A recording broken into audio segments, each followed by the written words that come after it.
Okay, so this is the review from Game 6, my first double-digit Q game that I'm playing and reviewing. I'm hoping that my standard quality of gameplay and review is improving. I think it is. So I've gone in and I've started a review. I'll link the game and the review in the comments below.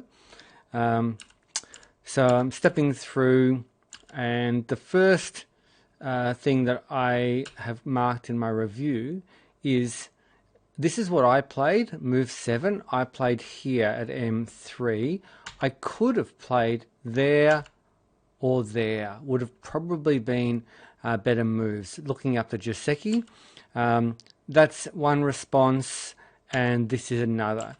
So this response obviously puts a lot more pressure on this group, and this response reduces the ability of white to expand upwards. So that's the first thing for me to be aware of. Whereas what I did was I made a base here, which I suppose the Colossi approach says, and I might be interpreting this wrong, get my own bases in order first. So I think that was the right thing to do, but I'm not sure what I'm supposed to do with an opening set of moves, if I'm supposed to play that out before I do my base. I need to ask that question. Then next move, my opponent has no weak corners or no weak areas. There's no weak groups. There's no open corners, and my opponent encloses this corner, making that pretty strong. And I don't really want to attack that, but I want to sort of gain some influence. So maybe this is a deviation as well from what I'm supposed to do. Now, my opponent then encloses this corner. Now, I moved to P2, and I looked up the Joseki, and I really should have moved to P4 is my understanding, because there's no need to be on the second line. The fourth line's better. Now my opponent, probably not knowing that, just matched it. But I think I would have been better off up there. Then we move along. I've chosen a 3-space jump here because I've got a fair bit of support.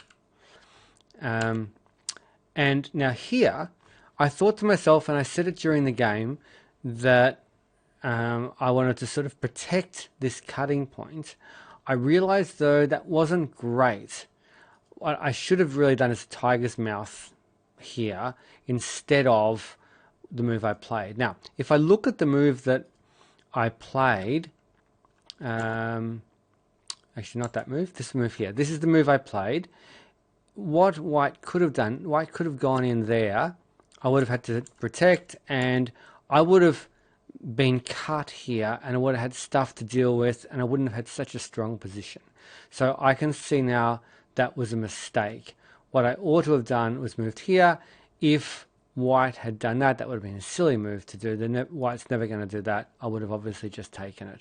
So I could have directly, in fact, really, what I should do here is I did move there. I could have moved here, but the other extra safe thing to do would be this move to directly join it up, to directly connect. So that's those ones. And then we go forward. Nothing, I don't think too much to see there. And now, oh yes, oh good, the drawing worked. Oh, I did have comments over here, 47. So attacking a weak group. So I don't know if this counts as a weak group. It looks a bit weak to me, but if it's a weak group, then it makes sense to attack it. But the problem is, when I attack this allegedly weak group, and white responds, this next move here, the 49th move at Q18, means that I've lost Sente, which means that white's then free to do anything, and that's not good. I've realized I need to start paying attention to that. So white just happens to move here, which is sort of local, but could have moved somewhere else, which would have been more of a problem. Then I started to, after reviewing, or when reviewing this game, I've started to recognize lines of, or these lines, this, I keep on forgetting the word, a largest framework. Now, this might not be a largest framework, but there's definitely a line here. If I, how did I get that line up before? If I draw the pen here, this line here, I probably should be pushing against that line. Now, I could do that with a shoulder hit here, or a move over here somewhere, but I've got nothing in this area, so it'd probably be safest to move over this way somewhere. So anyway, what's the next move? I move over there. Now, in this case, white has recognized this line, and white has tried to start pushing in. So I didn't really realize that. I intuitively wanted to cut it, which sort of messes up that line. But white got it, right? And white was pushing this line, but I didn't push that line, and I need to push that line first, really. Maybe I'm saying this all wrong. I'm sort of just starting to get this idea of visually or mentally drawing a picture of a line and making sure I'm expanding it rather than having my area shrunk by my opponent's moves.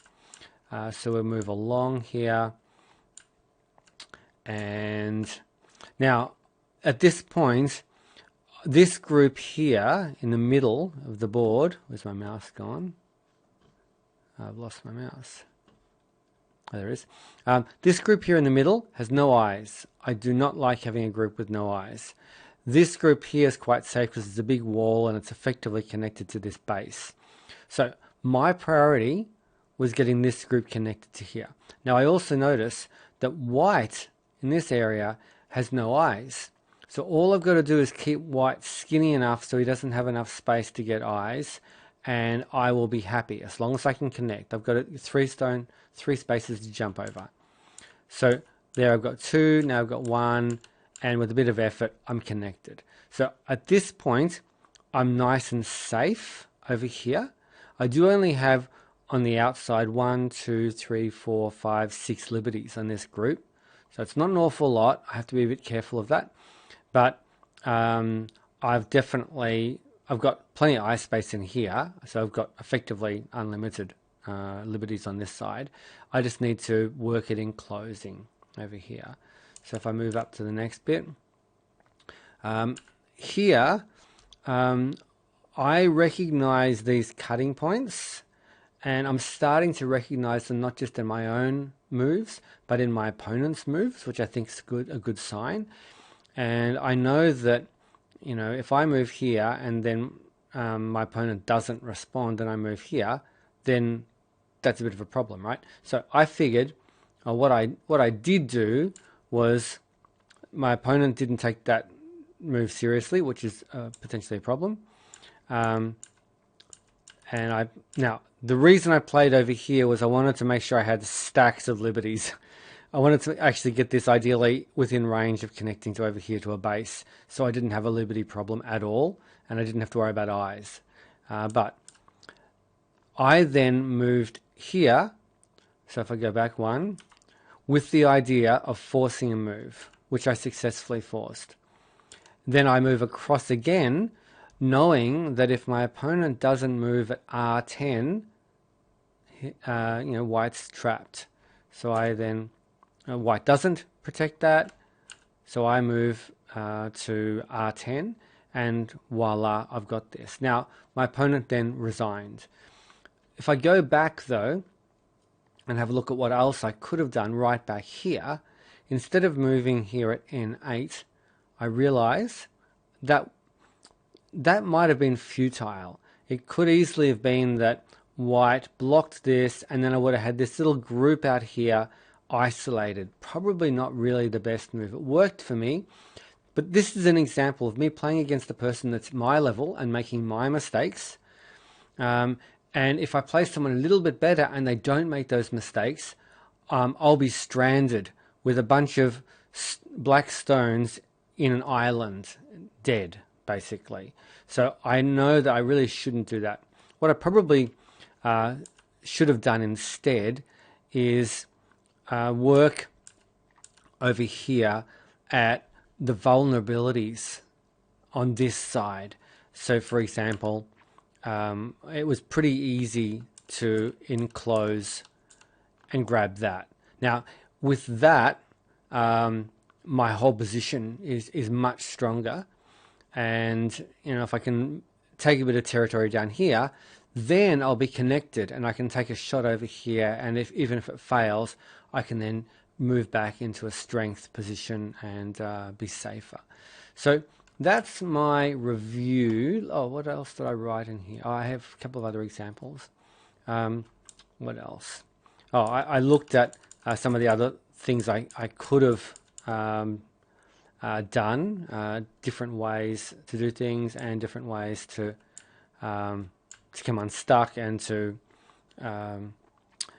hopefully win some extra ground. But anyway, so the main thing is that I had a bit of a look at what I could do. What else did I? Nothing else. So this is my review. This is probably the best self-review that I've done so far. Even if I am praising myself, I'm not meaning to do that. I'm just trying to acknowledge that I think I'm getting better.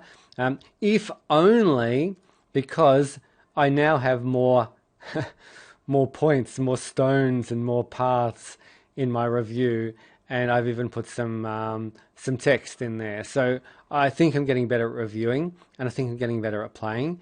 And now at the very, very beginning, the lowest level of DDQ, double digit, being 18 or 19 in this game. So hopefully over the next weeks I'll improve, and follow me along for the journey. Have a great day. Bye.